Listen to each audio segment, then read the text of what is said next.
The outlook wasn't brilliant for the Mudville Nine that day. The score stood 4-2 with but one inning to play.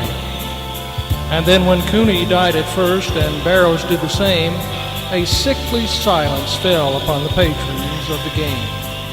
A struggling few got up to go in deep despair. The rest clung to that hope which springs eternal in the human breast. They thought if only Casey could but get a whack at that, we'd put up even money now with Casey at the bat.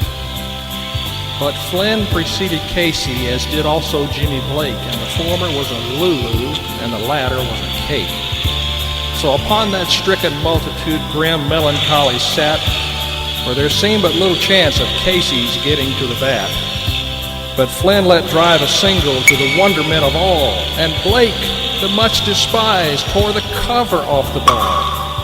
And when the dust had lifted and the men saw what had occurred, there was Johnny safe at second, and Flynn a hugging third. Then from 5,000 throats and more there rose a lusty yell. It rumbled through the valley, it rattled in the dell. It knocked upon the mountain and recoiled upon the flat, for Casey, mighty Casey, was advancing to the bat. There was ease in Casey's manner as he stepped into his place. There was pride in Casey's bearing and a smile on Casey's face. And when responding to the cheers, he lightly doffed his hat. No stranger in the crowd could doubt 'twas Casey at the bat. 10,000 eyes were on him as he rubbed his hands with dirt. 5,000 tongues applauded when he wiped them on his shirt.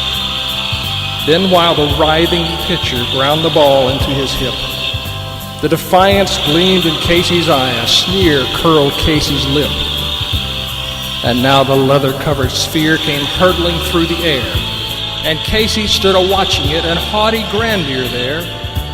Close by the sturdy batsman, the ball unheeded sped. "That ain't my style," said Casey. "Strike one," the umpire said. From the benches black with people there went up a muffled roar like the beating of the storm waves on a stern and distant shore. "Kill him! Kill the umpire!"